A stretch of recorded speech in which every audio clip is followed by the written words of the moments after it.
Hello and welcome to episode 2335 of Effectively Wild, a baseball podcast from FanGraphs presented by our Patreon supporters. I am Ben Lindbergh of The Ringer, joined by Meg Rowley of FanGraphs. Hello, Meg. Oh, hello. I am pleased to report that Tarik Skubal is taking it a tad easier since I took him to task for shaking his fist in the face of the gods by throwing a pitch that was clocked at 102.7 miles per hour, at least according to Brooks Baseball. This was on May 25th.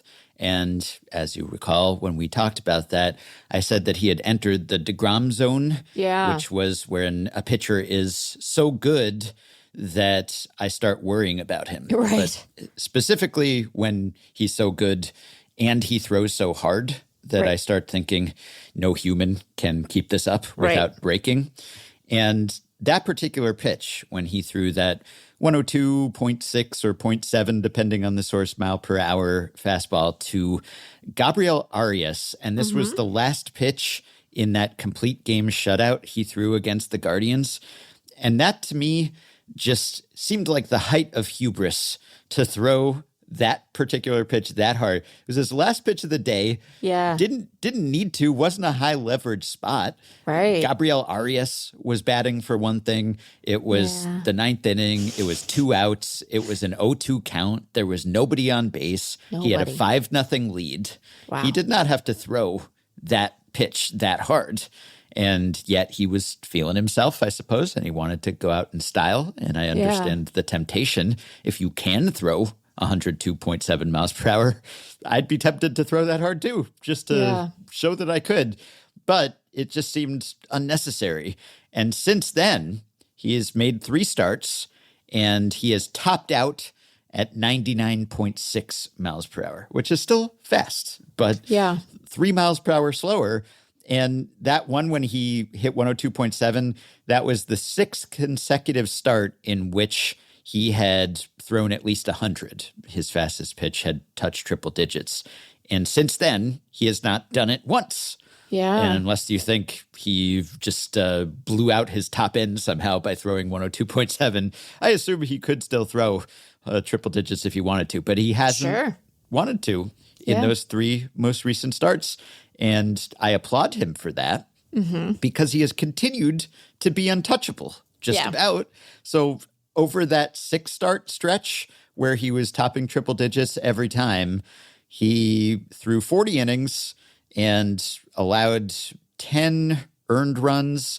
He had a 2.25 ERA and a 1.28 FIP, which is just ridiculous. 63 strikeouts and 2 walks in 40 innings. And since then, in his 3 starts since that fast pitch, he's thrown 21.2 or 21 2/3 innings pitched. He's allowed 1 run. That is a 0.42 ERA with a 1.6 FIP. So the FIP was slightly higher.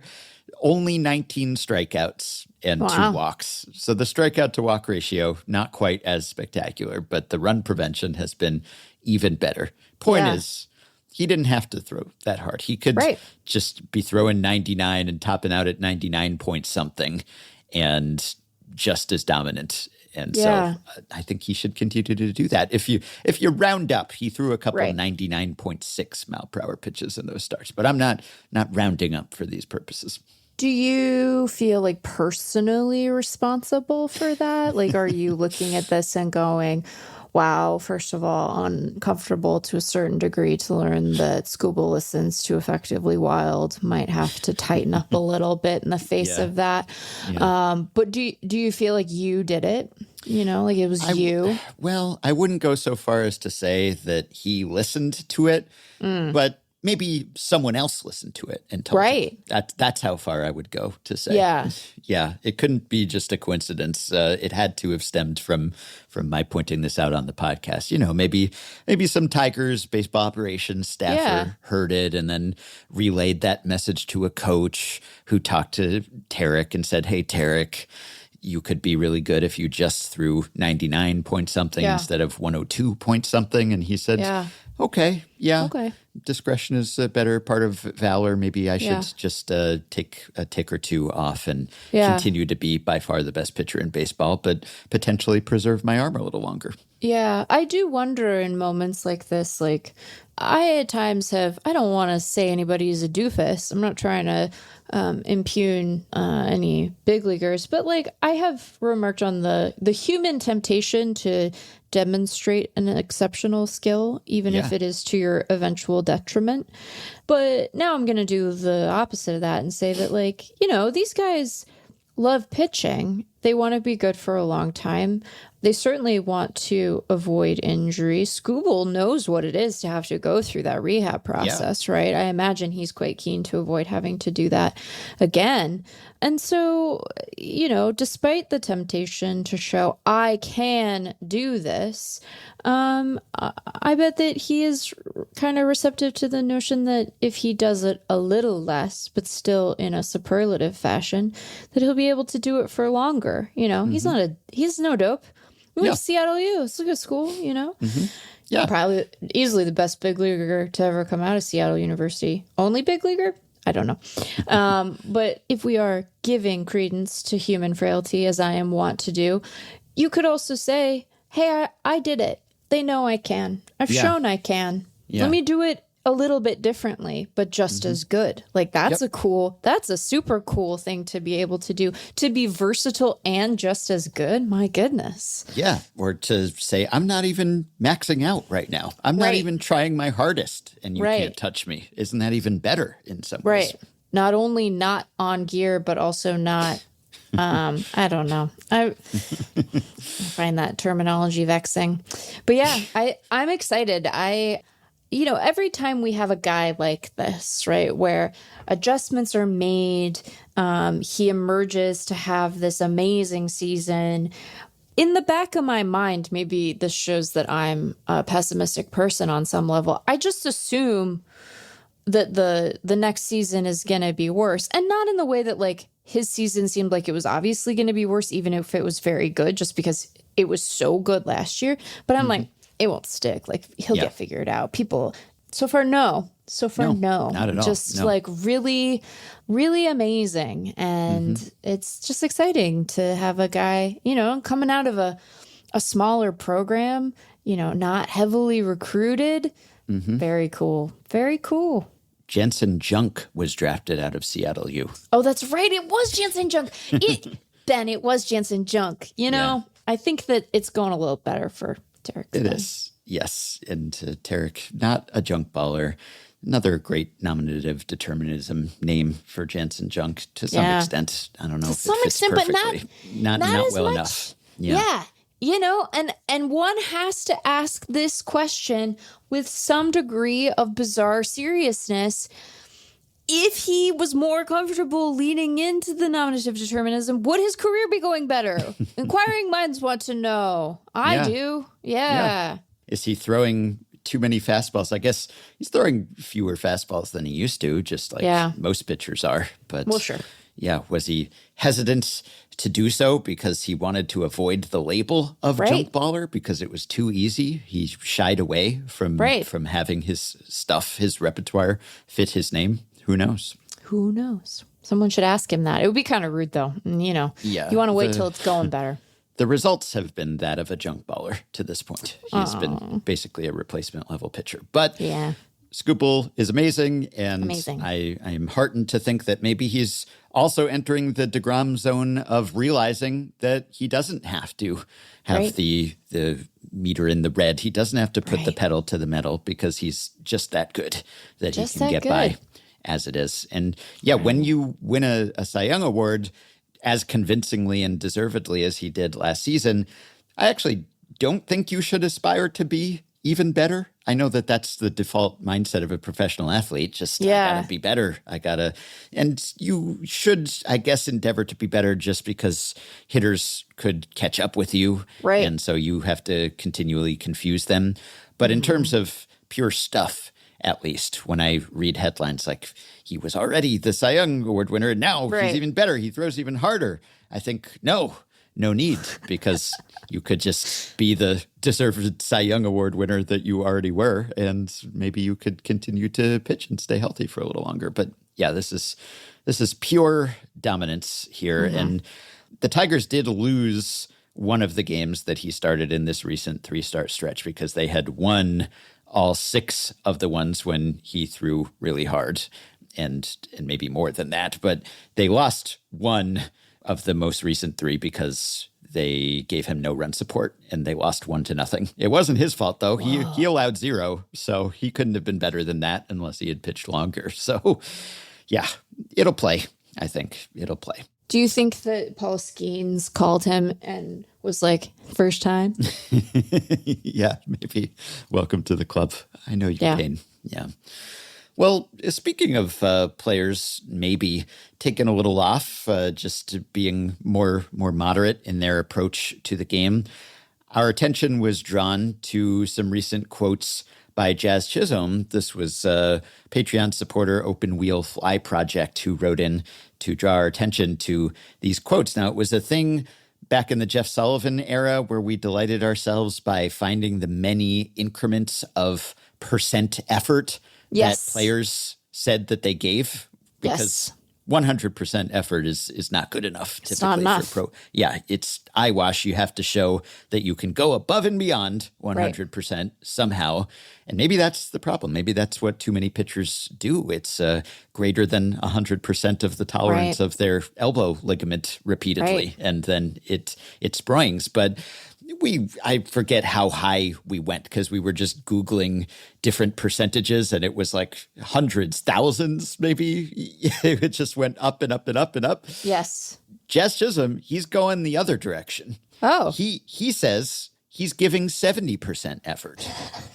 Yeah, I applaud this. This is great. I don't know what effort Tarik Skubal is giving, like what percentage of, I mean, if 99, I guess, is 97% of 102, but I don't know if that can be said to be 97% effort. But Jazz Chisholm, since he came back from the IL, he has been great. It's not many games, but 30 plate appearances. He has a 180 WRC plus and 4 steals. He's doing it all, occasionally making an error when he's mic'd up. But other than that, he's been fantastic. And he has attributed this to playing less hard. He says that his success since returning from the IL has been caused by limiting his intensity. Just go at 70%. That's what's been working for me. This was Friday. Play at 70%, defense, offense, running everything. Stay healthy. You don't overswing. You don't swing and miss as much. And you're a great player at 70%. Yeah. So he returned from this oblique injury, and he has taken a little off the top, and it's working out.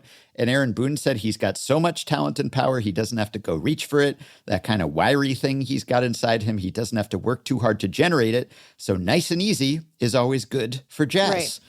The baseball player and the music, I suppose. And this is great.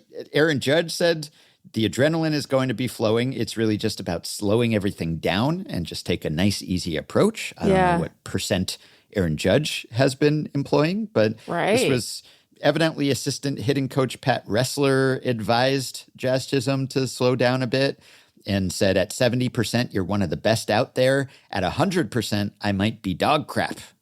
So he goes on to say, I've really heard that all my life is that I need to tone down on the way I play because it's really it's electric, but you can be electric while being controlled at the same time. Yeah. My 70% running is probably faster than a lot of guys in the league too. So a bit of bragging going on there, but probably justified also.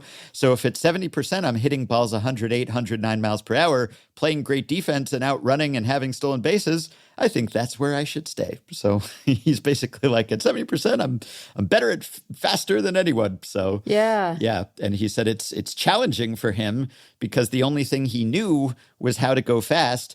Basically, he was like Ricky Bobby growing up, or I don't know. He was like Dr. Ian Malcolm or something, just got to go fast. And now he's going a little slower. It's nice. I love that you're like, the spectrum of going fast from Ricky Bobby to Ian Malcolm, one of which is like the mistaken idea that if you're not first, you're last, and the other is must go faster lest you be eaten by a T-Rex. That's good. Normally I'm the one with the movie metaphors. I admire this because anytime you can assert simultaneously that you are purposefully taking a little off while also being better than everyone else, that's like a fun little needle to try to thread. I also, jazz inspires takes in people. Yeah. And I think that some of those takes from the grumpier amongst baseball fans, and this is not unique to Yankees fans. I think there was some of this when he was with Miami too. He's been accused of like a lack of seriousness at times. And I don't think that that's largely been a fair accusation. There have been times where it's like, hey, lock in a little bit. But Jazz is a good player. And I think he knows his game and he does a good job with it.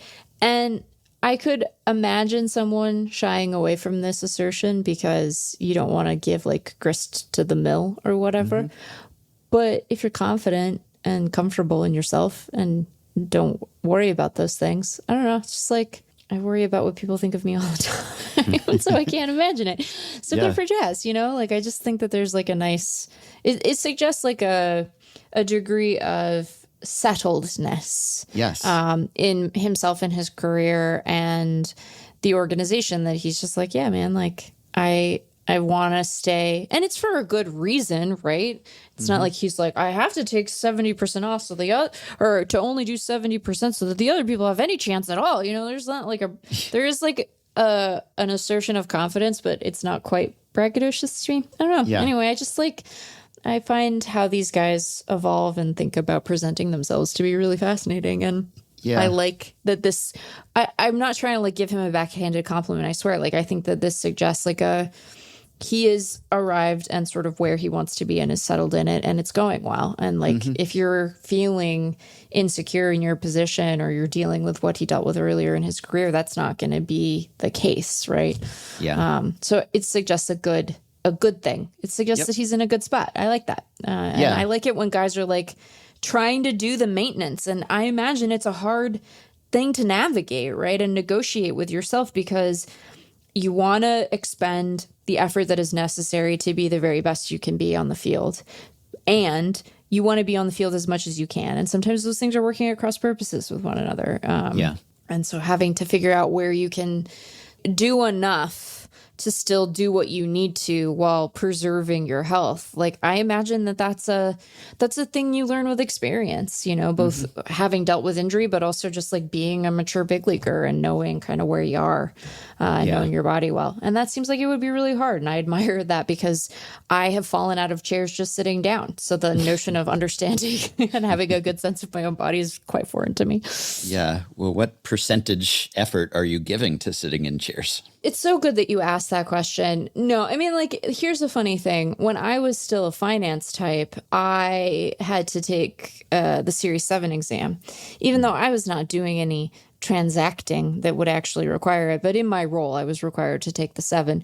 And you have to, I assume that the scale, the grading is the same. You need a 70% to pass. And, as an achieving type, I remember talking about this with my manager and like, you got to pass. They'll give you a do-over, but like, it's quite important that you pass. If you don't, like, you kind of might not keep your job.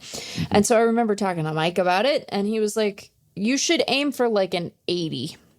Because you want a little wiggle room, Yeah. But like, we're getting into Jerry DiPoto territory here. Well, but he was like, but other than that, like, it's kind of wasted effort because like you don't need this for your job. You just have to have it. Like, you need it, but you don't need it. So he's like, just like shoot for an 80 and then move on. And I don't remember what I got, which is amazing because I still remember my SAT score. So I don't know. How do you gauge it? Does it change by circumstance? Does he let himself? Might the answer change later if he feels like he's at a greater remove from injury? He seems like he's 100% from a health perspective, but like if things move around, I don't know. It's interesting. It's interesting, Ben. The fact that it's going well, I think, is key to why he was willing to say this. And also, I guess, why he feels this way. If he weren't playing well, then maybe he would feel like I should not be at 70%. I should ramp that up somewhat. And also, even if he thought it was the way to go, maybe he wouldn't vocalize that because there's the risk that when he does inevitably slump at some point, the fans will throw that back in his face and say, well, why are you going 70%? You're costing us here. But I think that there is some sense to it. And we just talked about this with Juan Soto and running out ground balls or not, and Robinson Cano versus Derek Jeter, and how not sprinting all out on every single batted ball is a good thing, much as it's a good thing not to throw 102.7 every time, even if you potentially can. And it's just, where do you set that line, and how do you modulate that based on the leverage and the situation? Like if Tarik Skubal is in the World Series this year, I give him permission to throw as hard as he can.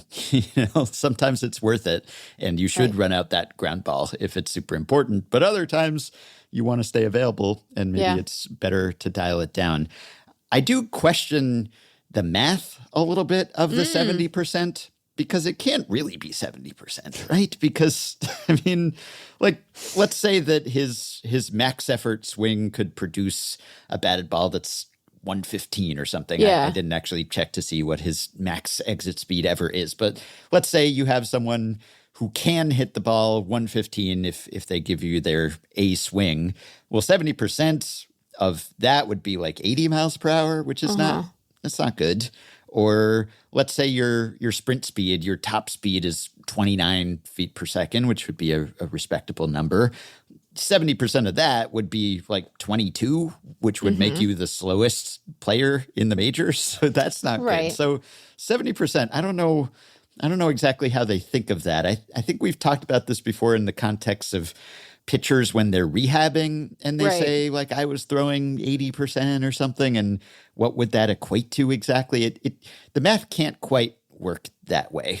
Mentally, like when they say that they're throwing 80%, if you actually take 80% of that, it would be too slow. So it must be like there's a certain baseline level of effort, and then everything beyond that is how they kind of calibrate the percentage effort level. So it's not quite one-to-one like that. Like Anthony Volpe is quoted in this piece too, asked about Jazz and his 70%. And Volpe says in his mind, it might be 70%. But I think what everyone in the clubhouse loves and respects about him is that it looks like every night he's playing with his hair on fire and over 100%. So it doesn't look like 70%, and it can't quite literally be 70%. I think that it's very funny that you are trying to introduce precision to a thing that I'm sure blast his effort level. Yeah, he's just like, he's like, he's putting it like in his finger and putting it up for the breeze. And it's like, about 70%. I doubt he's thinking about it that hard, because it's probably a feel thing more than it is, him trying to actually like put a number on it.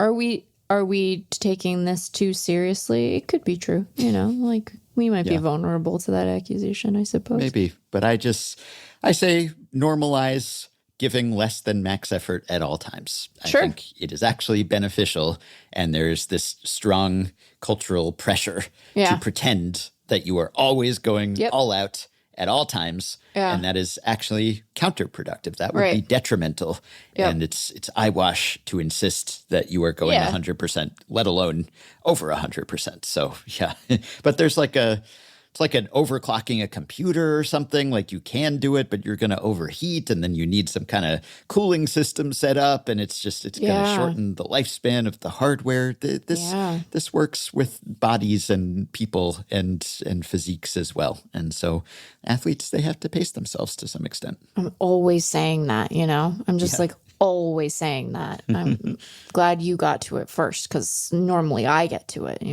What percent are we podcasting? That's the question. Really depends on the day, and I don't want to make anyone feel unspecial, but today, no, I give 106% every day. Yeah. Which is like on some days I feel like, yeah, really nailed it. And other days I'm like, wow, that was my best. You know, I'm not taking anything off. Was the episode as good? I'll leave that to listeners to decide. Yeah. I don't know. I like talking ball with you, so I get excited to do it. Yes. And there's such a thing as pressing and trying too hard. Right. And even if you go, if you don't get hurt, you want to be controlled. And you might have to, because it's like if you're trying to throw as hard as you possibly can with zero command or control. Right. Just like when you see someone at driveline or whatever, and they're doing the pull down drill and they're throwing into a net or something, and they're just trying to get that number up, but not really aiming for anything specifically. Then, yeah, you could maybe have a higher number there, but you do have to dial it down just a tad to be in control in a game. So yeah, I do love I know they're not trying to throw a strike most of the time. Yeah.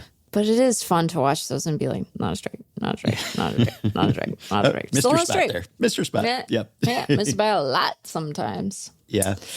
Well, another player who might be dialing down the percentage slightly, though as far as I know he hasn't put a number on it, is Ronald Acuña Jr., at least when it comes to running, except that hasn't hurt him one bit, because you know who the best hitter in baseball this year, minimum 70 plate appearances, or for that matter, 60 or 50 or 40 or 30, minimum 30 plate appearances. Wow. Second, making the number smaller is definitely bolstering the case. Well, it kind of does, because the closer you are to the minimum, the cheaper it is, kind of. Sure. So if you've managed to surpass that minimum and you're still at the top, then that's a little more impressive. But even 70 is still a fairly low number of plate appearances. But the second best hitter in baseball is Ronald Acuña, after Aaron Judge with his 245 WRC plus, which just never seems to dip very far. It's always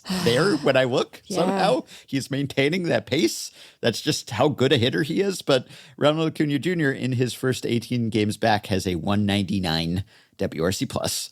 He's hitting 353, 436, 647. He's hit 6 home runs. But I bring this up because Ben Clemens noted in his Friday piece about 5 things that he likes. So one of them was that Ronald Acuña is back and he's playing really well.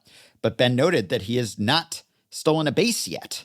And I hadn't noticed that he had yet to swipe a bag. And I was wondering, is this the end of Ronald Acuña base stealer? Right. And maybe it is, but this is not actually unprecedented. I looked up at Baseball Reference on the StatHead tool the longest game streaks of Ronald Acuña's career without a stolen base. And 18 is not his high. He has had 3 longer stretches. So in 2019, he went 26 games without a steal. In 2018, he went 26 games without a steal. And last year, before he got hurt, he went 19 games without a steal. So this is something to monitor the next week or so of Ronald Acuña's games. If he steals a bag, then he'll be off this list. But if he doesn't, then he may be in danger of having his longest stretch of games ever without a stolen base. But his sprint speed is down also, and I don't know how much of that is multiple knee surgeries and he just doesn't quite have the wheels that he once had, or he's just taking it a little bit easier, which I would support, because you don't really need Acuña to steal those bags. And it was something that I was sort of surprised that he stole 73 in 2023, not only because it's hard when anyone steals 73, but because he hit 41 home runs that year, and that was at the time the greatest power speed season of all time, until, at least according to the power speed stat, being surpassed by Ohtani last year. But often when you're that kind of power hitter, you just decide it's not really worth it to you to run that much, because you might get hurt, even if you can. And sometimes by the time guys develop that kind of power, they've slowed down a little. But also, you don't want to take yourself out of games because your bat is too valuable. And it has been for Acuña. He's been one of the best hitters in baseball. So you don't want him to slide awkwardly and hurt himself. He could get hurt some other way, but you might as well minimize the risk because you really want him in there. And he's been playing good defense, and Ben highlighted his arm, and that hasn't seemed to lose anything. He's still got a gun out there. So I kind of will miss the power speed version of Acuña if he is gone, but I will also accept it. And I figured that was going to come at some point. And he's 27 now. His Skubal's 28. It's all about maturing a little. Your prefrontal cortex is fully mature, and you learn that, okay, maybe I don't have to play at 100% at all times. Jazz Chisholm, he's 27 too. You know, they've all reached a level of maturity. Maybe that's why that's a baseball player's prime often is 27-ish, because you're still more or less at your physical peak, but maybe you've learned a little. Maybe you're a little wiser in addition to being a little older. It's such an obvious trade-off to make, right? Because I don't want to diminish the value that stolen bases bring to the game. Like they have their entertainment value. They have also like real baseball value, to be clear, but they have their value, but they have very obvious risk that comes with them. And his bat is so valuable and his availability has been so inconsistent. It just seems like an obvious place to be like, look, do the base running stuff, right? Mm-hmm. It's not like stolen bases are the only way to add value on the base paths, but they are a way for you to like have a bang bang play that goes badly, to slide into the bag in a funky way, you know, like do that. That's just an obvious place to be like, nah.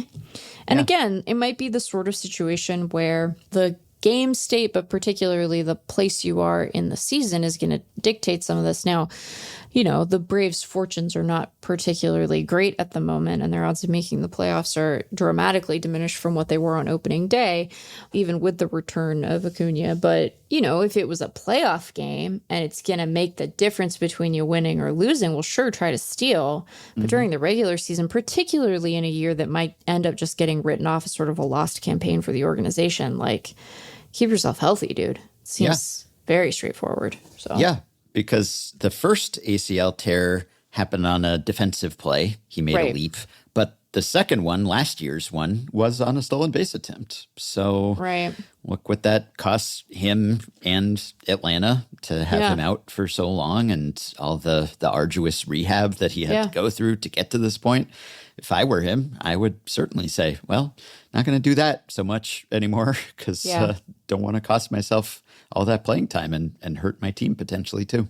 Yeah, I think that he's making the exact right calculus. So, which is sad, nonetheless, because, you know, it was exciting when he showed off the wheels like that. It doesn't have to be a permanent posture, though, right? Like, you know, if he is further away from the injury, depending on, like, I'm sure that they are going to assess these things on a going forward basis if the team is in a different spot. It just makes so little sense with them in fourth place in the division in a national league that's going to have a very hotly contested wild card. It's not like there's no shot, but like their odds are long, you know. Definitely don't get hurt now. Like, no, definitely not. Yeah. Okay. Here's a question about an even younger player, Vladimir Guerrero Jr. Yes. Briefly brought him up yesterday in the context of his former stance on not wanting to play for the Yankees, but that's not a question anymore because he's playing for the Blue Jays for a very long time. Forever Blue Jay, yeah. Yeah, so he signed the 14-year contract, $500 million. This was just about 2 months ago in early April. Have the returns thus far, and I'm not saying that we should judge the contract based on a couple months of a 14-year contract. Oh, boy. Just saying, do you think this is what the Blue Jays wanted out of him? Or would they be content if this is all they get out of him? So on the whole, this season, he's been, I think, the 59th most valuable qualified hitter. Sure. And since the day he signed the contract, he's been the 45th most valuable qualified hitter. He has a 129 WRC plus on the season, 137 since the day the extension was announced. He's been good, I guess. He's been pretty good. But is there buyer's remorse, or would there be buyer's remorse if this is just who he is? If he's just like a solidly above average hitter as a 26-year-old, when you figure it's probably not going to get better from here? Yeah, it would be disappointing. Like, we can we can be honest about these things. I would hazard a guess that they are not sort of making that assessment at this juncture.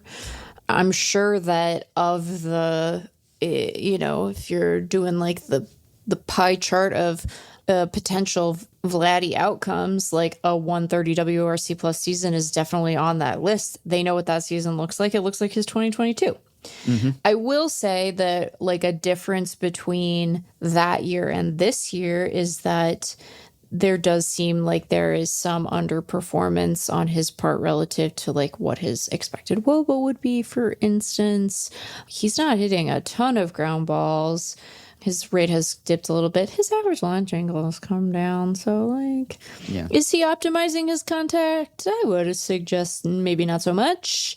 So I think there's room to improve there and an obvious path to, like, tightening up that gap, right? But no, like, you're paying the guy a lot of money, and he's producing well, but not, like, someone to rival, I don't know, Juan Soto or anything like that. I think the problem is that, like, we talked about this when we were trying to assess, like, what is the best possible contract for this guy? Like, what should he be expecting? How realistic is it for him to be insisting on more than what the initial extension offer sounded like? And, like, the reality is that he's a first baseman, so you gotta hit more. And he's not hitting poorly. He's just not hitting. I don't know that he's hitting $500 million worth, but also, like, it's been 2 months, so I'm not, like, trying to really. It's been 2 months, but also it's been last season, and it's been, other seasons. So I guess, sure, but last season he had a 165 WRC plus, right? Yes, like, it's true. Yeah. So. Yeah, he's been kind of inconsistent, I guess I would say. Yes, and there's been a wax and wane to his career thus far. And some of that is like one of those seasons was the pandemic year, but also, we've seen Parks he was playing in a lot. Sure, right. There's been a surprising amount of tumult for a guy who, like, we've just had a really good sense of in terms of his profile for a long time. So, and some of that stuff's out of his control, and some of it suggests like a need for adjustment. If I'm the Blue Jays, am I stoked that like his ISO is at a 143 compared to the 221 he ran last year? I would probably hazard you're less than stoked, but I do wonder, like, when do they start to go, ooh. But like his profile, his batted ball profile right now is interesting, right? Like, he's maxing higher than he was, but he's like down a degree of launch angle. He's barreling a little more than he did last year. His hard hit rate's down. It's just like, I don't know. Yeah, I don't know. It's never really been an optimal batted ball profile. And that's the problem. That's the thing that would give me pause, is that like he's pulled 12.7% of his batted balls in the year. And last year it was 12% too. And it's generally been quite low. And that is, I know people probably don't know offhand what a good percentage is, but like just on Baseball Savant, if I set some minimum, I have 336 qualifiers, and Vladito is 293rd of the 336 in terms of pulled air ball percentage. And that's not good, because those are the best kinds of batted balls. I mean, just in terms of your ROI on those, like you're hitting the most power, you're getting the most bang for your buck, you're doing the most damage on that type of batted ball. And he just has never really hit them that well. And sometimes he's just pounding the ball into the ground, or other times he's not really elevating in that direction. And if that is going to continue to be the case, then it sort of lowers his offensive ceiling. And his ceiling has been quite high in stretches before, but it's just, maybe that's just the hitter he is for the most part. And maybe as time goes on and he gets older, the highs are a little lower, the lows are a little lower. I don't know. It's just, I don't know that the profile supports him being one of the best hitters in baseball consistently, which is kind of what you're paying him to be as a first baseman, and not a fast guy, obviously, someone who's not helping you on the bases. And is, well, it depends on the season. Maybe he's not a terrible first baseman, but I wouldn't say he's great over there. So, yeah, I don't know.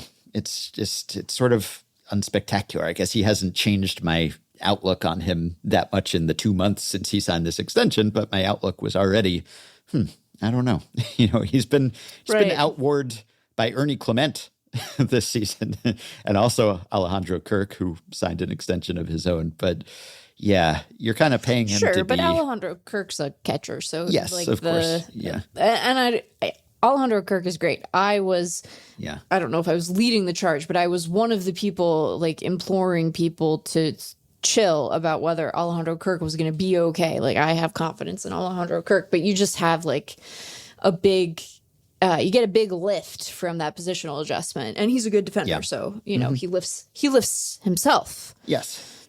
But also you get a lift, Anyway, I'm pulling for him. I enjoy, even if he's not pulling often enough, I'd like to see him do that because, Bazinga. Yeah, it's not that I want the Blue Jays to get their money's worth. I just want to enjoy good Vlad. And good Vlad has been just sort of a sporadic sight, precious when we see it. But yeah, I don't know. If like maybe he's almost 4,000 plate appearances into his career. Like this maybe is just who he is, which is like a solidly above average bat who's not giving you much else, and probably will decline in other phases of his game as time goes on. So it's like you signed someone for that long for that much money. You kind of want them to be at a high enough point when that happens that they can descend from that mountaintop and still be valuable for a long time and have a long tail of productivity. And I don't know that you could necessarily forecast that for him right now. So I don't know. It's kind of concerning, but also Rogers has a lot of money and he likes being there and people like having him there, and they didn't have a whole lot of other people under contract long term. So I don't know what I'm fretting about. I guess it's just mostly that I'd like him to be a bit better. I don't care so much about the margins for Rogers communications, Yeah. I think the takeaway for everyone here is that you are a Vlad truther and you think he sucks. No, I'm kidding. I think that's fair. We don't want to overreact, but we also don't want to like underreact to a resume that is rounding into a fullness. Yes. I've waited a really long time in our episode to ask you this, but did you watch Jacob Misiorowski's debut? Ooh, yeah. Yeah. Did you feel a little silly for not calling him Jacob Misiorowski the first time that you said his name? Yeah. I was taking my cue from a broadcaster who had it wrong, but nonetheless. They got it wrong. It is definitely Misiorowski. He's such a beanpole. He's a beanpole, yeah. He is so like Mr. Stretch. He's Mr. Fantastic. He is Stretch Armstrong. He's so tall and thin, he's quite tall. Yet he's firing it in there, triple digits very consistently, unlike Tarik Skubal. And it worked. I don't know whether you'd say he was effectively wild in that first start, but he walked 4 and struck out 5, and obviously didn't allow a hit before he rolled his ankle a little and was removed. But yeah, it was pretty dominant. Yep. It was pretty impressive. I was briefly terrified by Craig Goldstein, who messaged me and said, "Oh no, Miz." And I was like, he blew out. God damn it. But no, it was just the ankle. It wasn't Craig's fault. He was led astray by a concerned post on Blue Sky. It was great. It was so fascinating because like you watch him and you're like, oh, I see where the like fastball shape isn't always optimal. And then sometimes it's just like, it doesn't matter. Did you see the t-shirts that his family was wearing? No. They were wearing t-shirts, his family was wearing t-shirts his family was wearing. No, that's right. Was wearing his family. His family were wearing. His family t-shirts. The subject verb agreement, I guess, should be the t-shirts. So t-shirts. But family they weren't wearing themselves. The family was the one wearing them. The family was. Oh boy, editors. Anyway, talking about subject verb agreement live on a podcast. Their shirts said, here for The Miz, which I thought was delightful. And then I came to find out, is that a wrestling thing, Ben? Is that a wrestling reference? It is. I don't like that. Yeah. I'm not a... I love how I was like so careful about my banana ball take. And then I'm just out here being like, wrestling sucks and it's pretend. If you like it, it's fine. I don't. And I don't understand it either. And I'm not asking for an explanation. Evidence has been presented, arguments have been made, and I haven't found any of them compelling to this juncture in my life. And I'm going to be 39 so soon. So you don't have to write in to say that. But I wish that they had been about The Wiz, you know? And they're not. They're not about the musical The Wiz, which is a delight. Who's the wrestler? Is he called The Miz? He is. Is it short for... Yeah, but it's not short for Misiorowski. No, it's not. But it's, I really like, I guess there's some similarities between musicals and wrestling, maybe. I mean, right, except one acknowledges the pretend nature of the thing and the other is a little bit more defensive about it, you know? Yeah. I'm just saying, some of you can like your stories, just admit it's a story. It's fine. I mean, most people do. It's some people are depends on whether you're a mark or a smark, which is a smart mark, which is you're aware that it's scripted. It's all a work, but you can't be a okay smart with it. Mark. Like you're if you're a mark, you're inherently It's fine. Everyone gets to have their little vernacular, you know, their little vocabulary for their story. Yeah. I appreciate wrestling. It balances out. It's fine. You can like it. I think it's not for me, you know? That's what I'll say about wrestling. It's not for me. The wrestling Miz is also a surname. It's just a shortening of that as well. So same idea. What's that person's name? It's, I don't know how you pronounce it because I never hear him say it, but it's Mizanin, probably. Mizanin? M-I-Z-A-N-I-N. Well, yeah. Good for him. Probably Miz because he shortened it to Miz and not the Mize. But so the Brewers Miz, he occupied a spot in the Brewers rotation that perhaps formerly belonged to Aaron Civale. And Aaron Civale requested a trade. He didn't demand a trade, which I think it's a distinction worth pointing out because demanding, I mean, it sounds so presumptuous. It sounds so insistent. He just requested. He politely asked the Brewers to trade him because the Brewers' rotation was full up and he was shifted to the bullpen. And he didn't want to be a reliever. I guess he likes starting, and also he is going to be a free agent at the end of the season. Didn't want to hurt his market. And I was surprised by a number of things when I saw this headline that Aaron Civale had requested a trade.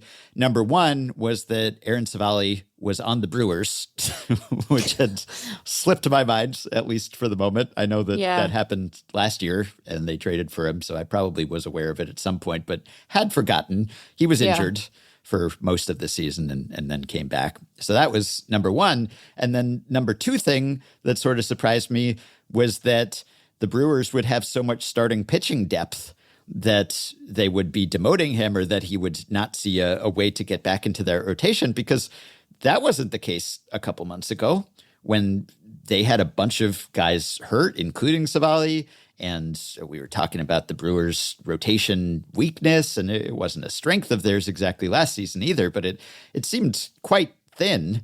And then since then, they have gotten a bunch of guys, including the Miz, and suddenly, actually they do have a pretty solid rotation. And they have just managed to create that out of thin air, seemingly, at least to me. So they are now 15th in starting pitcher WAR to date this season.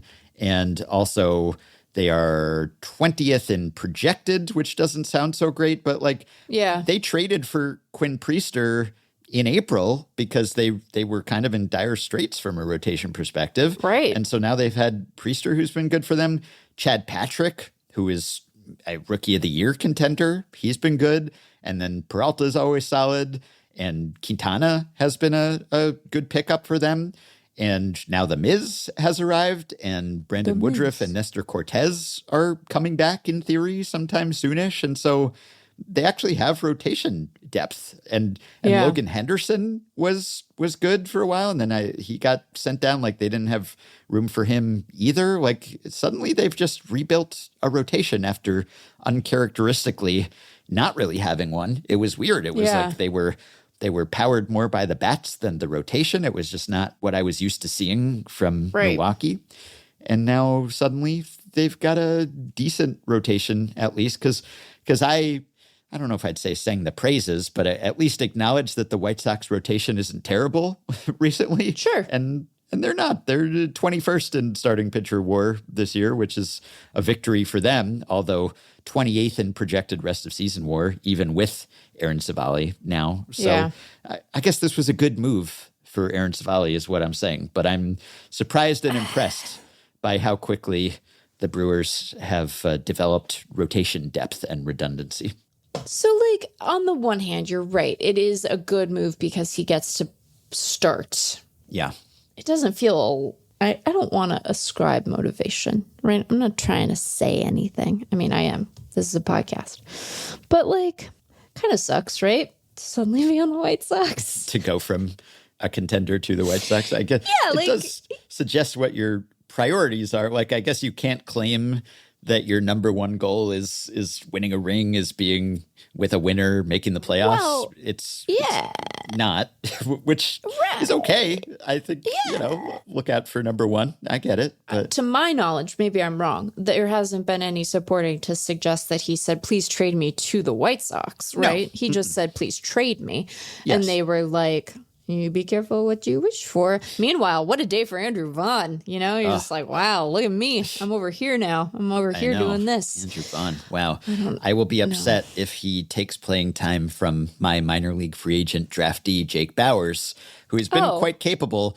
But Vaughn, who was already in the minors with the White Sox, he's still in the minors, at least for now. He's with Nashville for Milwaukee. So I selfishly, I don't want him to cut into Bauers' playing time. And I'm not sure that he's better than Bauers or Hoskins. Maybe think that he is. No, maybe it's insurance because he'll be under contract next year and Hoskins won't be. I don't, Is it really insurance if it's Andrew Vaughn, though? I mean, he has don't you need insurance for Andrew Vaughn? I know that like the batted ball stats were better than the surface stats at the start of the season, but we have a track record here. We know who Andrew Vaughn is, right? And it's like Andrew Vaughn's over here like, oh God, I wish I had Vladdy's freaking stats. Yeah. I mean, Vladdy's stats aren't bad, and Andrew Vaughn's are. I don't care for that. It's not for me, that profile. It's never been for me. The good news for Aaron Civale is, one, he got his wish. It's always nice to get what you want, even if it's tinged with a little bit of I guess I am a White Sox now. You get to stay in the Midwest, so the move is easier. And also, here's the thing. If Aaron Civale is good, he's not going to be a White Sox for very long. Yeah. Maybe not even for more than a month and a half. The deadline's could just coming be up. a real short stint. Real short stint. And we don't know, what the vibe was like for him. I don't want to attribute. I don't want to say that the Brewers were like, fine, we'll trade you. Get out of here. You get to go be a White Sox. No, it seems to have been civil. It happened civilly for Civale. I also think that it's like, you're Aaron Civale. You probably know what you are. It's been a minute since 2023. Been multiple years, both in a literal sense, but also in terms of the distance from your last reasonably good season. He was a 2.5 win player in 120 or so innings. He had he had a FIP and an ERA in the mid threes. That's a useful big leaguer. Everybody wants that guy on their staff, and they want that guy on their staff and in their rotation. And lately it's been you're pitching like a long reliever, Yeah, exactly. And I think I would look at things this way too. I think if it came down to, hey, I have a free agent windfall waiting for me, relatively speaking. I mean, or just I want to pitch more. I want more playing time. I think if I were a player, I would prioritize the job security over the team's success. I don't know what that says about me and my priorities, but it's like when Miguel Vargas went to the White Sox last year, and there was the photo of sad Miguel Vargas. And then I mean, he looked so sad then. He looked so sad, and then he didn't play well. But now he's playing well, and he has himself a job. And if he'd stayed with the Dodgers, who knows if he would have had to fight for playing time and how he would have had to just scratch and claw to get exposure. And so I'd say, look, if you can establish yourself as a good player, you'll have the option to pick a destination later. Right. Now, I don't know if Aaron Civale is at the point where, well, he'll have a chance to pick a destination as soon as this offseason at the very latest. And so I say go establish your value, become a better player, and then hopefully down the road, either things just happen to line up so that you can win, or you can prioritize that at some point. Maybe it's late in your career and you say, I haven't won yet. I want to win, but I've made my money. I've made my mark. And now I can go get a ring, or at least try to chase one. I think that is how I would approach it. Like if I had to choose, especially if I were a young-ish player. Civale's 30? I mean, he's not old. Or if I were Miguel Vargas, I guess Civale he requested the trade on his birthday because he just turned 30 on Thursday. So happy birthday, Civale. You got your rotation spot back with the White Sox. But still, so I don't think it's quite a monkey's paw curling. I think this is what he wanted. He must have known that, well, he's Aaron Civale. He wasn't going to get a rotation spot with a great team, probably. Then again, the Dodgers would probably take him at this point. It depends on the great team and the state of your rotation. But they have no longer low leverage Ben. Yes, right. But earlier in my career, I would say, let me establish myself and get mine. And then hopefully I can go get a ring and play with a winner later in my career. Sure. I think the tricky thing about that line of thinking, which I think is the right one, is that like the reason he had an opportunity to be sort of indispensable to the Brewers and he just didn't pitch that way, right? Like the reason that he is in the spot he's in is in part because, their rotation has sort of rounded into a form and is more robust than we anticipated coming into the season. And part of it is also that, he's pitched to an ERA in the 4s and he has a FIP in the 5s. And there's that. But maybe with more run, he can do something else, and you're still, even if you're a kind of mid starter, not a Ms. starter, that a Ms. starter that gets you more than Andrew Vaughn. Should be better than mid. Yeah. But even a mid starter has value in a big league rotation. He hasn't quite been that. He's been worse than that, a little bit worse than that, and certainly worse than their available options. So but it's like happy birthday on the White Sox. Yeah. What do you call a trade like that? It's a trade like a 1-for-1 with some money involved, cash also. But what do you call that? Because it's not really a challenge trade. No, it's not. Because both of these guys have not been that great. It's more like a change of scenery trade, like a mutual change of scenery trade. Yes, that's a nicer way to put it, because what people used to call trades like this is your trash for my garbage. But that's so rude because they're not playing well, either of them, and Andrew Vaughn isn't even in the majors. But he's a human person with feelings, and also they've been big leaguers. They're not they have value both in their profession and as humans. So we've tried to move away from that. I like the mutual challenge trade as a good. Mutual change of scenery trade is a good. That's nice. That's and it tells you what you need to know, right? It's not dishonest. It's just graceful. Yeah. Well, we've talked about a few players here who have batted ball stats that seem better than their actual stats, and that's actually the case league-wide to this point. The league-wide expected weighted on base average is 326. The actual is 314.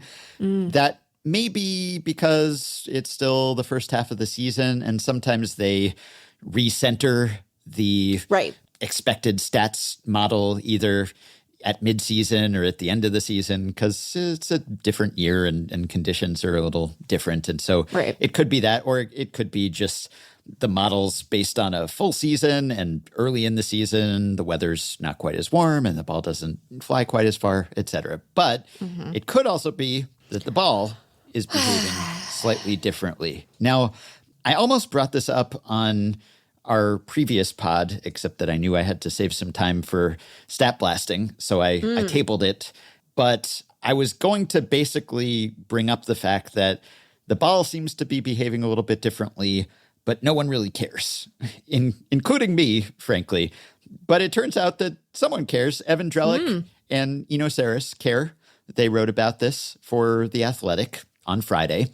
And they were not the first to note this. I've seen it floating around. I think Joe Sheehan wrote about this earlier this season. But everyone can just eyeball the drag on the baseball because there is a public Baseball Savant page now that you can go to that just shows the day-by-day drag on average and goes back to 2015 or 2016 or whatever. And so it was clear that this year the drag has been a bit higher, and not just higher on average, but also like even the lower drag days would have been a high drag day last year. It certainly seems as if the baseline has shifted there.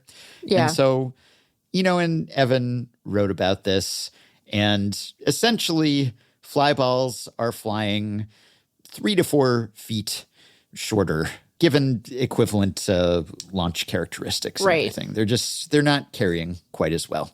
And this holds, Alan Nathan, the physics of baseball expert, is quoted in the piece. And even if you adjust for the weather and all of that, it's still maybe 3 feet short of where it was last year. Yeah. And I don't care. And I guess I don't care.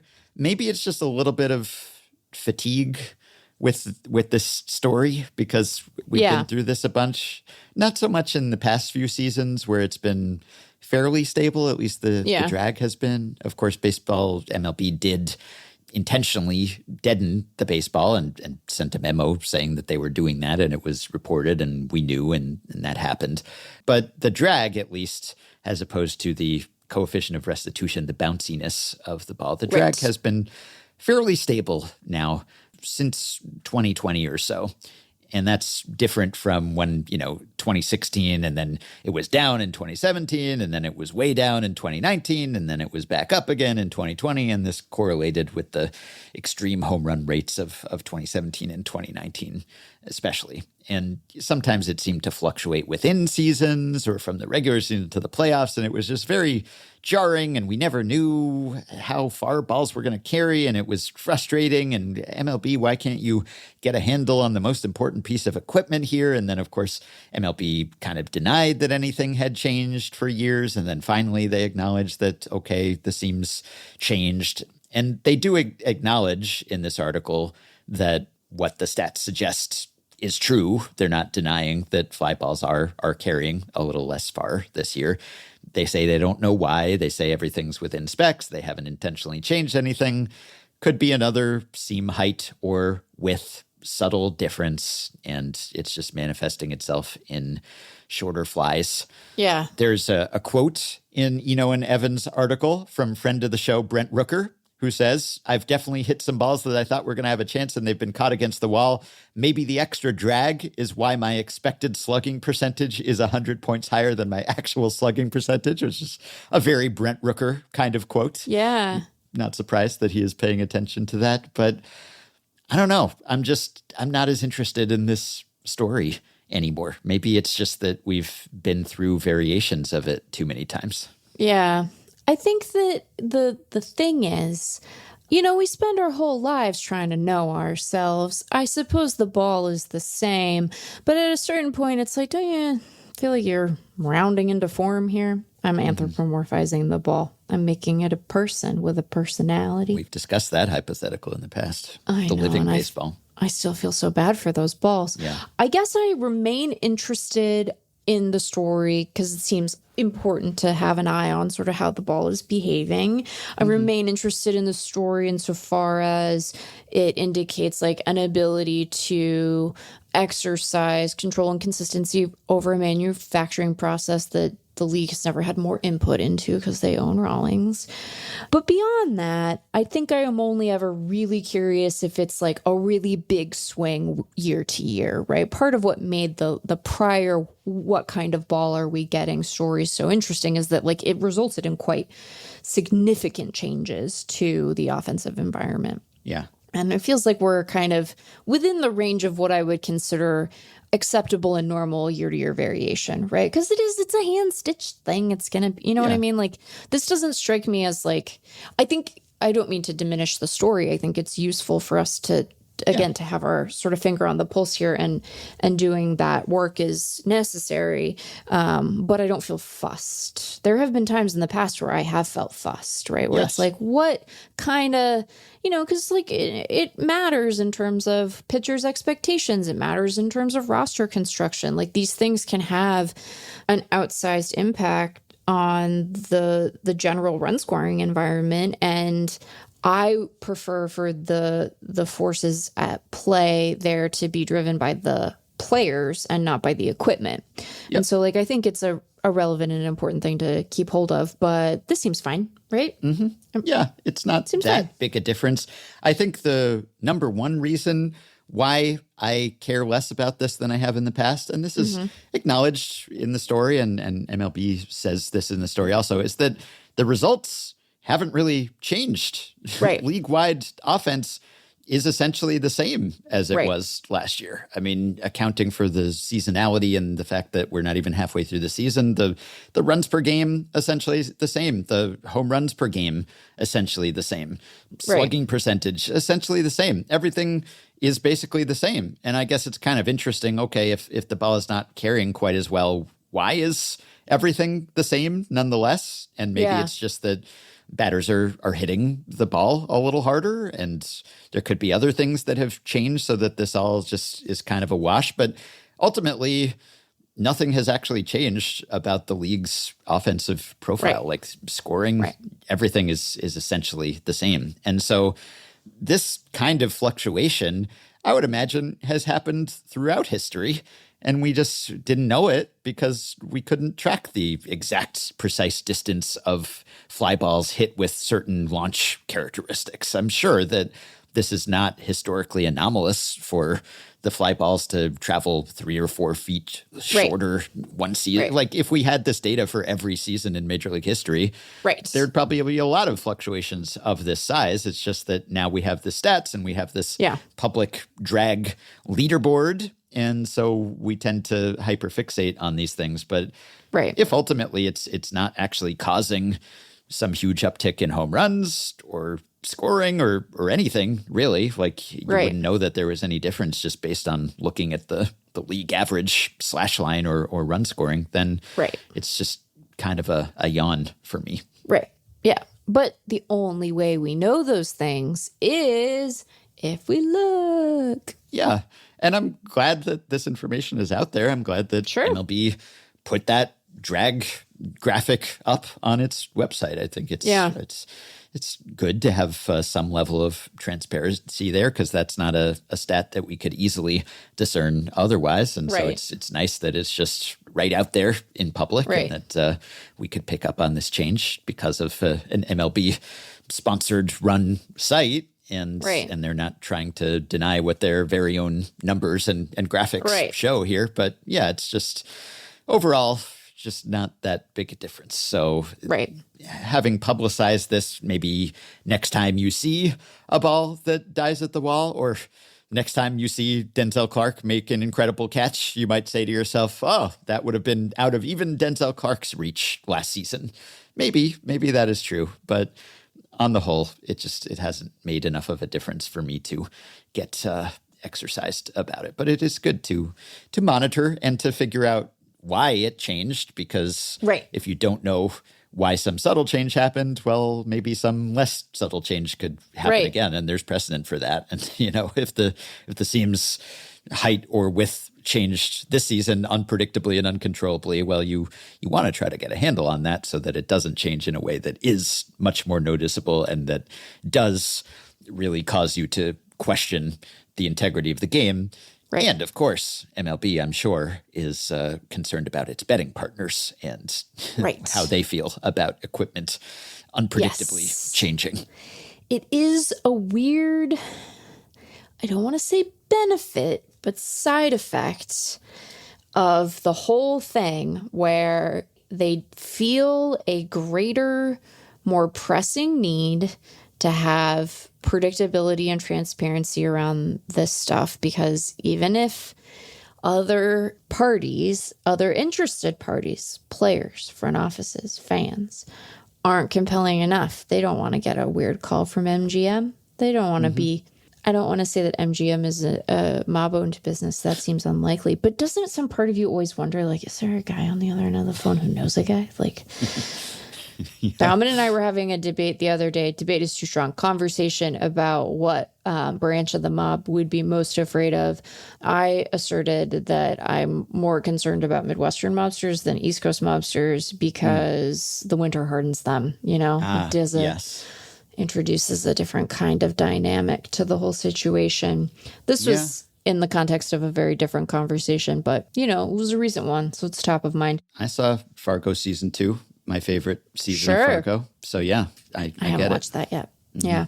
Did I tell you I officially gave up on The Last of Us? It's official. You can spoil the end. I don't care. Well, I won't, but you're not alone, I don't think. Yeah, I was just like, I know what happened to Joel, and now I can be done. I agree with you that it is a refreshing posture on the league's part, because one of the things that was sort of the most maddening about that whole discourse was that, like, the league was just so weird and squirrely about it, you know? Yeah. And I think, like, the gambling part of it might have been part of why they were weird and squirrely about it.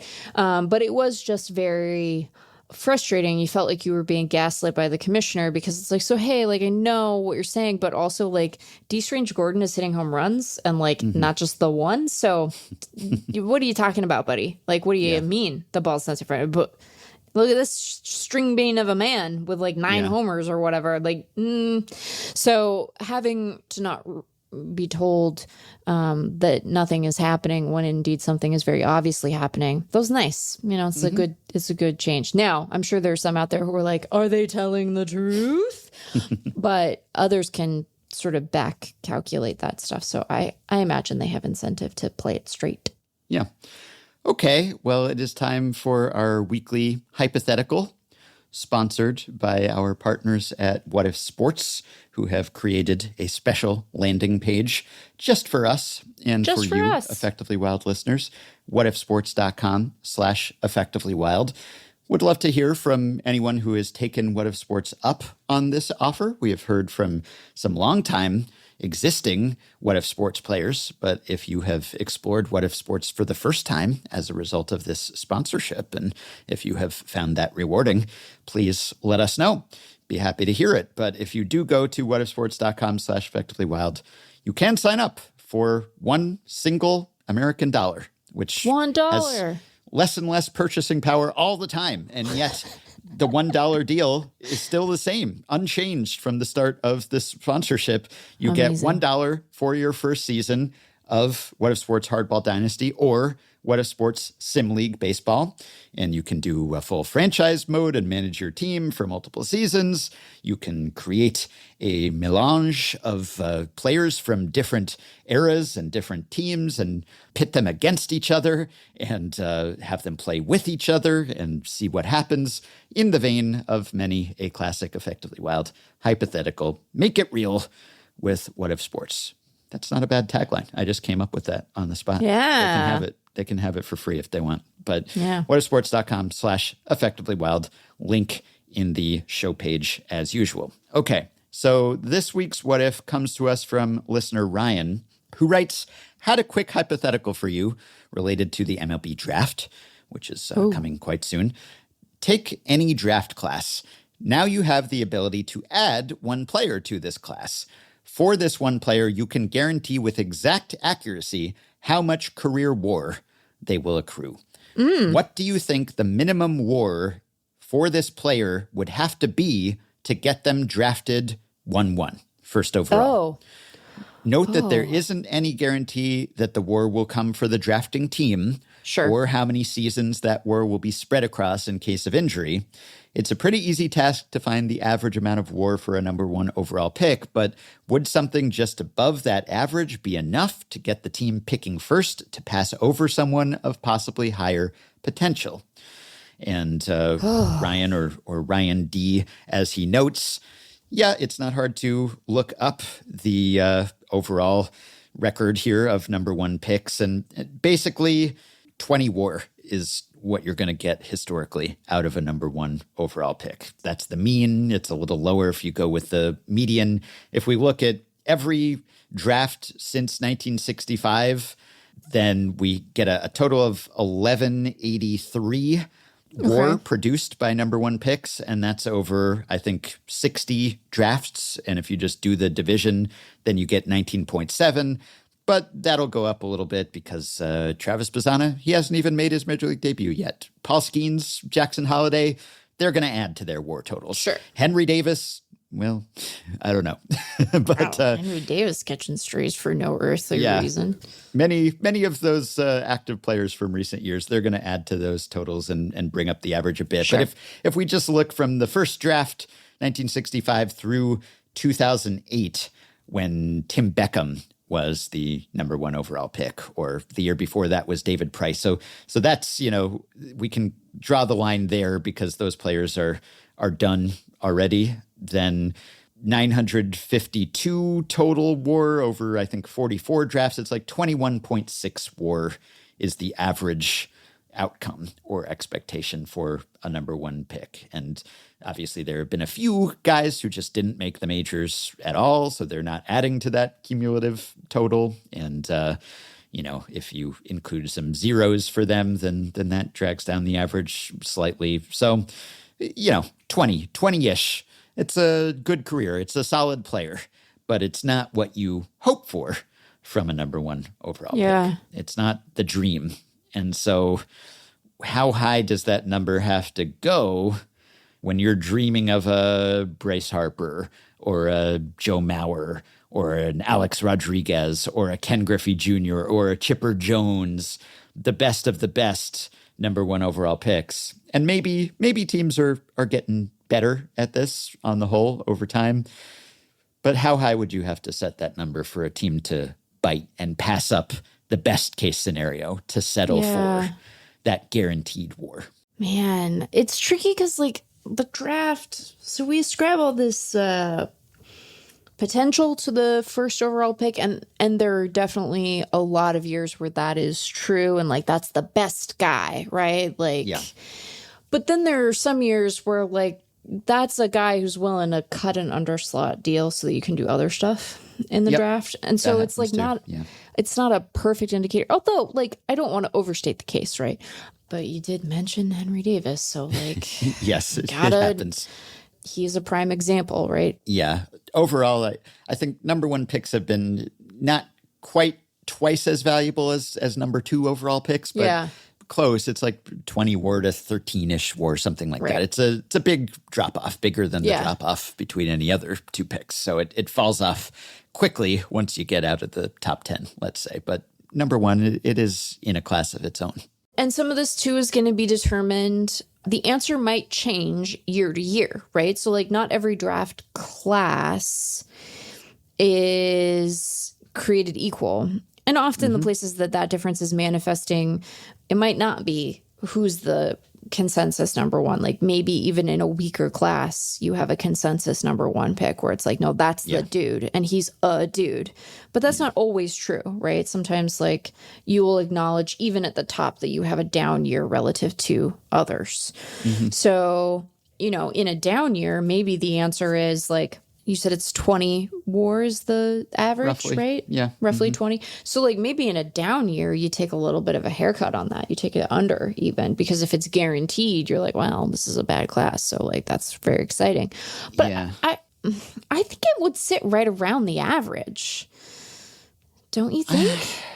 I think you'd probably have to sweeten the offer a little just to get teams to give up on the dream, the ceiling, the potential of the superstar, because that's what you want, unless it is a case where you are saving some money so that you can spend on someone later down in this slot era.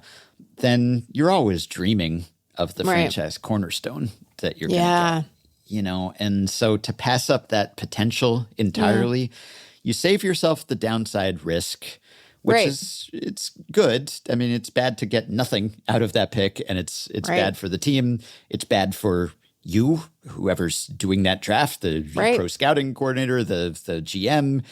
That is something that can come back to haunt you if you completely squander a number one pick. So you're sort of preserving your job security to some extent.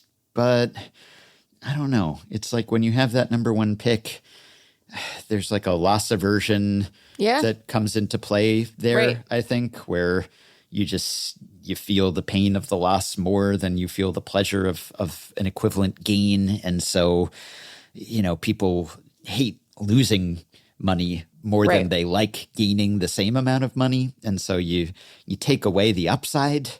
That hurts, I think, maybe more than also taking away the downside. At least I think that's how a lot of teams would look at it, rationally or not. It's like the median number one overall pick in terms of career wars, like, I don't know, Jeff Burrows, Bob Horner, Jeff King, Ben McDonald, Phil Nevin, Pat Burrell, Pat the Bat. Like that's the standard expectation, but that's not what anyone's thinking when they're calling that name on draft day. They're not thinking, maybe he'll turn out to be Pat the Bat Burrell. Like they're dreaming on Chipper. They're dreaming on A-Rod. They're dreaming on Skeens. So I think you'd have to go up to at least like 30.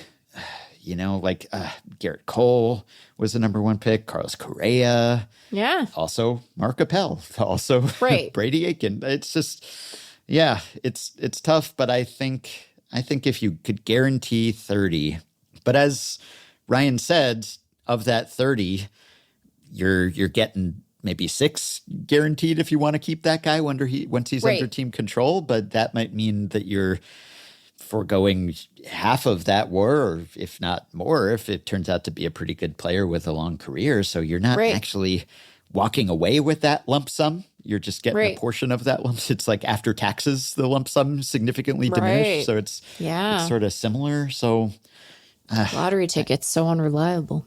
Yeah. It does depend on the class and just how highly touted the number one pick is. But I think you'd have to guarantee at least 30 to get someone to bite. And even then, people might say, roll the dice, Don't play it super safe with your number one pick. Have conviction.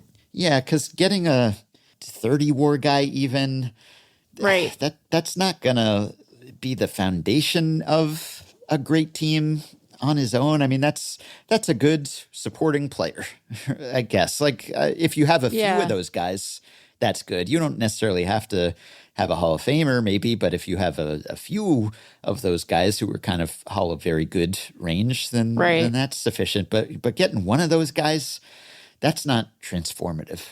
And you're dreaming of truly transformative, even if you're kind of eliding the downside. It's so funny to look at some of these like year-to-year career swings, and to your point, like, some of these careers are in process still and others aren't, but it's like you have Mauer, right, in 2001, and this piece that I'm looking at on MLB.com is using BRF4, so like that's it's something to keep in mind here, but it's like, 55.2. And then the next year is Brian Billington, and then Delman Young, and then Matt Bush. And like the reason that these careers went off the rails are like, they differ. Right.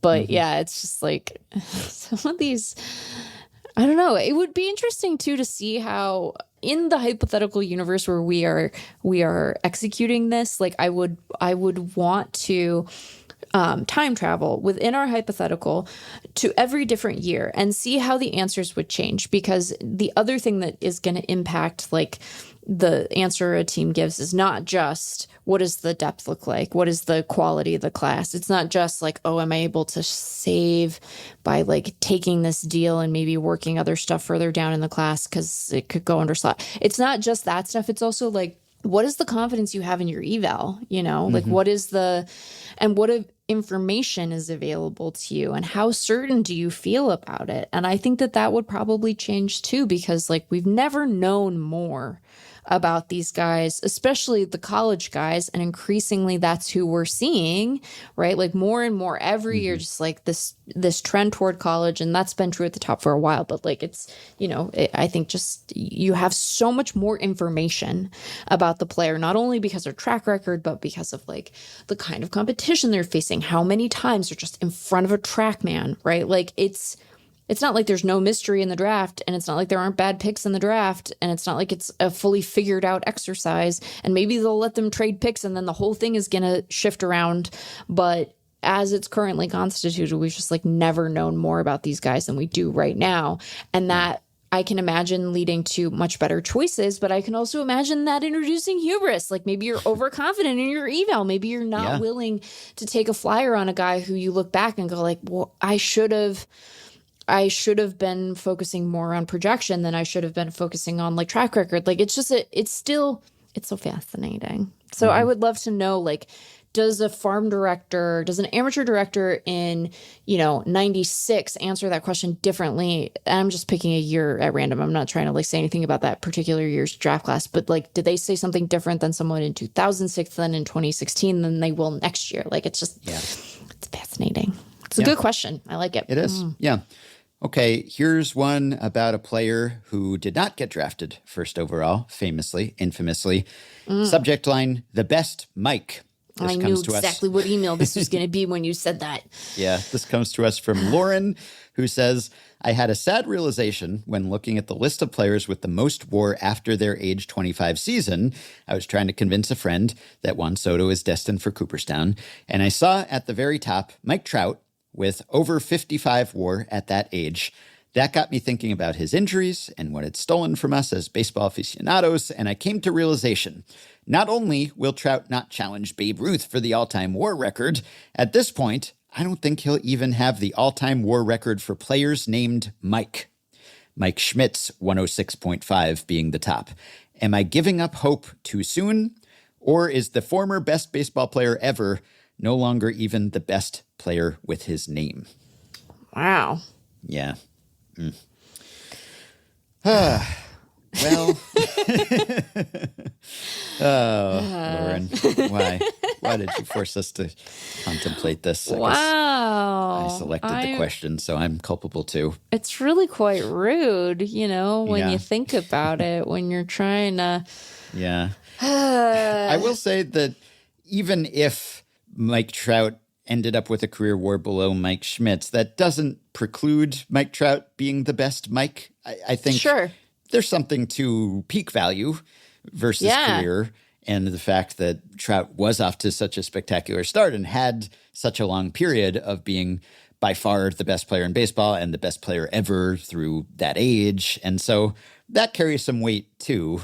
If they ended up with close enough career WARs that you could maybe give Trout the edge just for his superlative play before the injuries set in. So I don't think that we determine best Mike solely by who ends up with the higher career WAR, though. Yeah. It's a factor. And I think, look, I want to be careful what I say about this, because I'm not asserting anything specific here, right?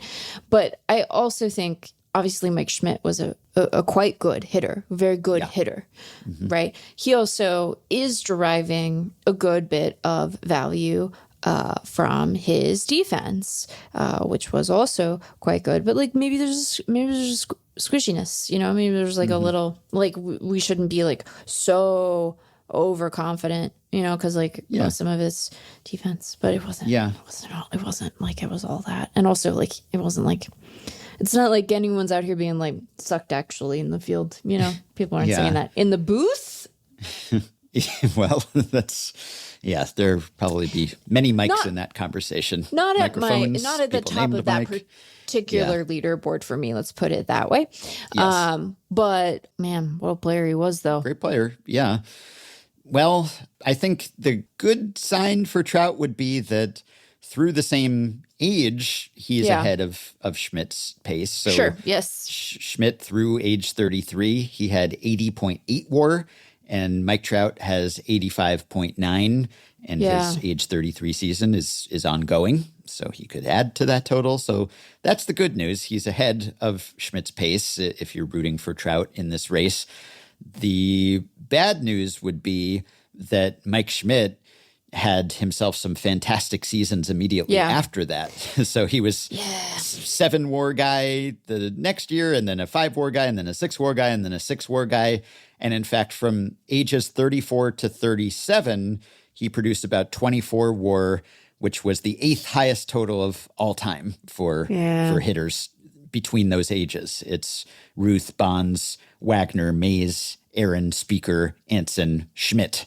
So he had himself an all-time mid to late 30s, and I'm not nearly so confident that Mike Trout will do that, especially because Schmidt, he started later than Trout. He came up later and really entered his prime later. It wasn't until he was 24 that he had his first really full excellent season, whereas Trout did that at age 20.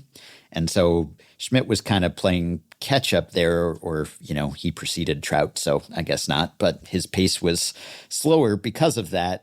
And so entering his mid-30s, when he was age 33, he had a 7 WAR season, and then he had a 7 WAR season the year before that, and an 8 WAR season the year before that, and a 9 WAR season before that, whereas Trout's WAR accumulation was much more front-loaded.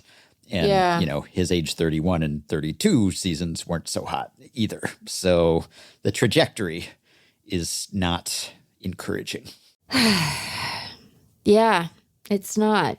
Yeah, if you look at Trout's ZiPS projections for the rest of this season and then the next 2 seasons, he is projected over those 2.5-ish seasons to produce a mere 6.4 WAR, which would take his total up to 91, 92 or so, and he'd still be double digits behind Schmidt. So I don't know. Schmidt was very productive through age 37, and then that was that for him. But yeah, I don't know.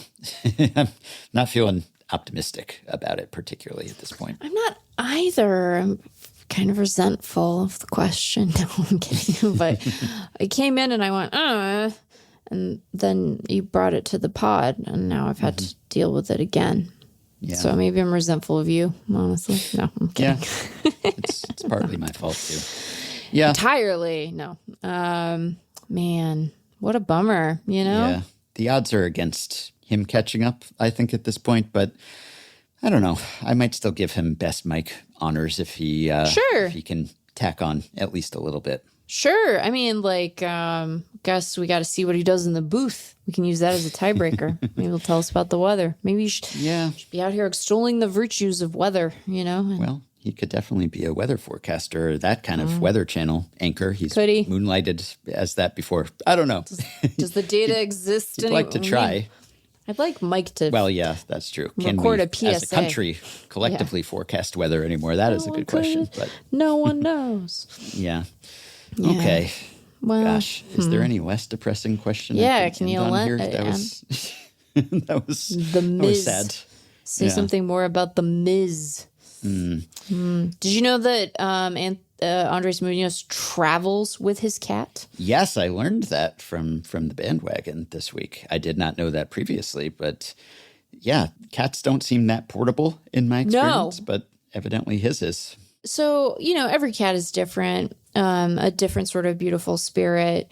I don't know Munoz's cat specifically. He and his wife are both very passionate about animal welfare, particularly cats. They love this cat. That's very nice. What a good charity. But apparently he travels with the cat. He travels with the cat constantly. It's always in hotels. And again, each one a beautiful flowering spirit of its own.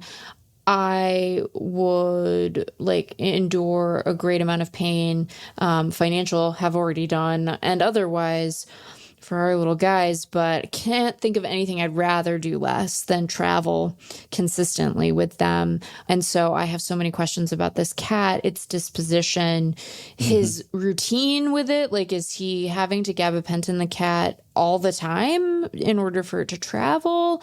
Or is it just super chill? How do they feel about it on the charter?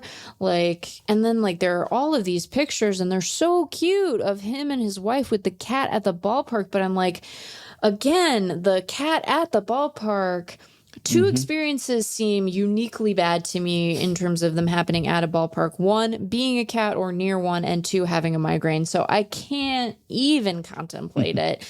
And so I guess what I'm asking is for Munoz or his wife to tell us their secrets. Yeah. But I don't understand how it's remotely possible. So there you go. Must be a special cat. Great cat makeup.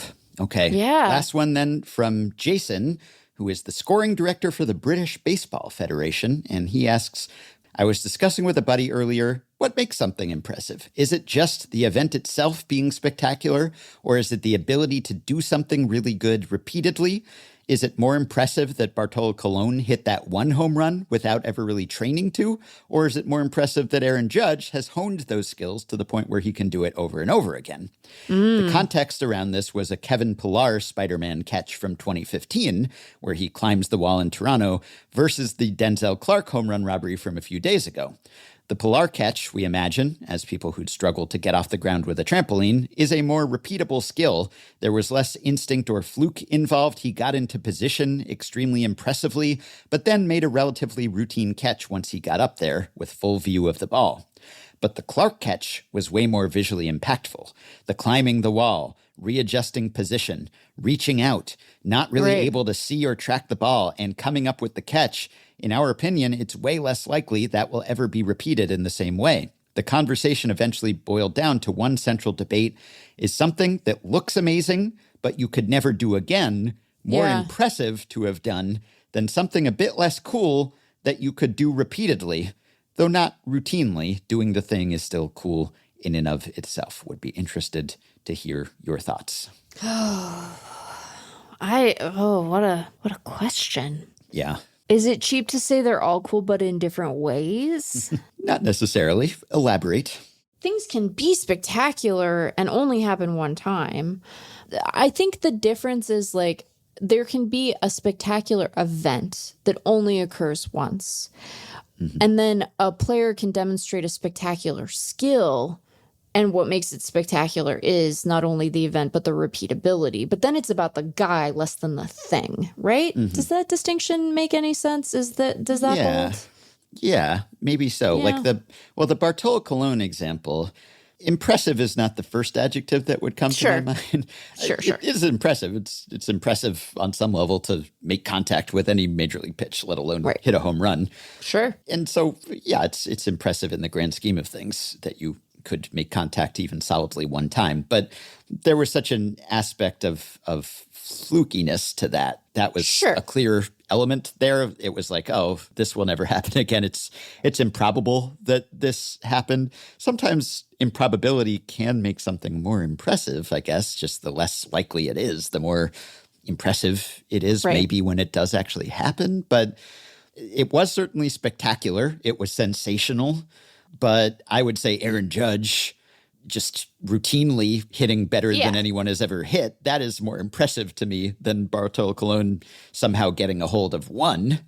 And so I think that when it comes to Denzel Clark, now Denzel Clark is clearly a great defensively gifted outfielder. So there are going to be more of these, even if it's not quite the same. Yeah, he's made multiple catches that were impressive this season. That may have not even been the most impressive one, arguably, but that there was certainly an element of luck to it and randomness, and he could have easily made that effort and just missed, or the ball could have carried a few feet farther, as we were just saying. But he has the skills.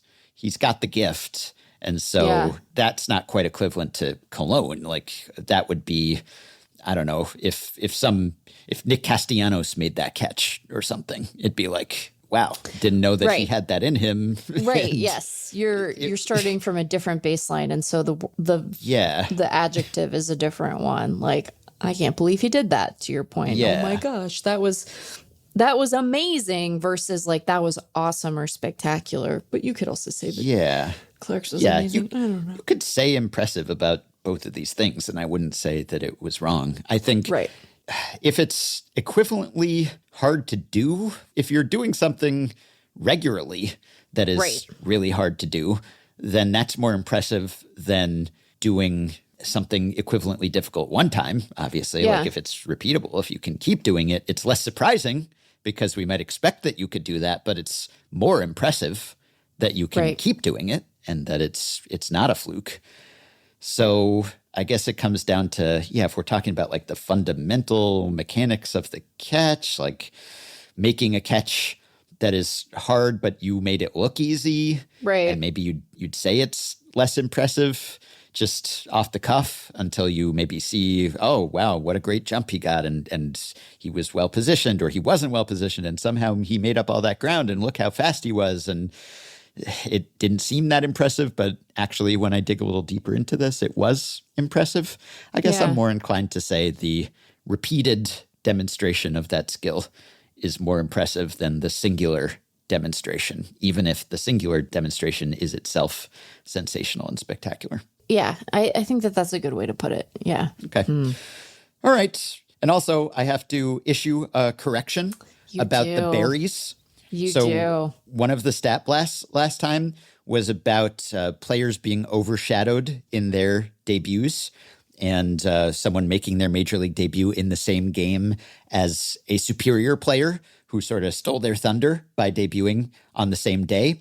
And the greatest mismatch of all in terms of a career war of the players who debuted in the same game was Barry Jones versus Barry Bonds, who both debuted for the 1986 Pirates, seemingly in the same game, but not actually in the same game. They? Yeah. And listener Daniel wrote in about this. Surprisingly, the only person who has written in about this thus far. I thought this might be another deluge, but not yet. Famous last words, anyway. It's the calm before the storm. But we just got another head tap ejection email. So sometimes they surprise you. Yeah. Daniel notes that the debut, the game that is recorded as the debut for Barry Jones and Barry Bonds, was not actually either player's debut. Yeah. That game was played at Wrigley Field before lights were installed. It was suspended before the start of the 14th inning due to darkness and resumed on August 11th when Bonds and Jones both played in it. Bonds' first game was May 30th and Jones's July 18th. So this was a Juan Soto situation where he homered before he made his major league debut, that kind of thing, like the confusing suspended game stuff. Yes. And so if you look at Barry Bonds or Barry Jones's game logs, this game will be listed first. Yeah. And that's the way that it showed up in the data in the query. But it was not actually the first major league game that each of them played in. And in fact, their first major league games, they were different games. So Barry Jones got to have his day, independent of Barry Bonds also debuting on that day. And only in retrospect does it appear that they played in a game which is listed as April 20th, but was completed long after. How about that? Well, evidently, Jacob Misiorowski, who wore number 33 in his Major League debut, has since switched to 32, which was Aaron Civale's number. Not only did he take his rotation spot, he took his number, too. I guess the Brewers won't be retiring Aaron Civale's number. Ronald Acuña stole his first base of the season on Friday, because of course he did. The stealless streak is over. The drought is done. Nice to know he still has it in him. Regardless of who ends up being the best Mike, I'll be happy as long as my Mike Messina, is the best pitcher named Mike. Not a lot of close competition there. In fact, I think fellow Oriole Mike Boddicker might be the next best moundsman Mike. Mike Messina was a first-round pick, but not a first overall pick. Speaking of those, though, Baseball Reference posted on Friday that when Paul Skeens pitched to Dansby Swanson in Friday's day game with Henry Davis, the aforementioned Henry Davis, catching, it was the third time in MLB history that the pitcher, catcher, and hitter were former number 1 overall picks. And the other 2 times were also this season, both involving Skeens and Davis, one involving Swanson, and the other involving Bryce Harper. That will do it for today and for this week. We appreciate those of you who make this podcast your number 1 pick, though really, we're just happy to be somewhere on your draft board or on your podcast pref list. Thanks, as always, for listening, and special thanks to those of you who support the podcast on Patreon, which you can do by going to patreon.com/effectivelywild and signing up to pledge some monthly or yearly amount to help keep the podcast going, help us stay almost ad-free, and get yourself access to some perks, as have the following 5 listeners: Max Likens, Maggie, Matthew Feary, Jin Ah Kim, and Austin Cluin. Thanks to all of you. Patreon perks include access to the Effectively Wild Discord group for patrons only,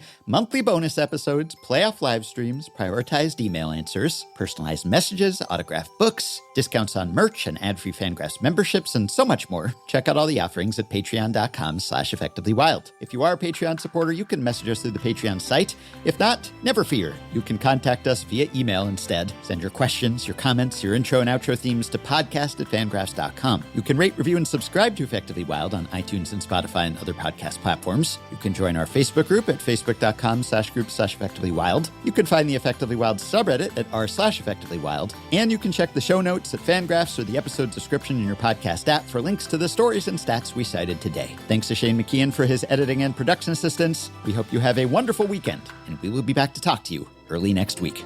Effectively wild. It's the zombie runner, Bobby Shanes, Bobby Shanes, Bobby Shanes. Effectively wild.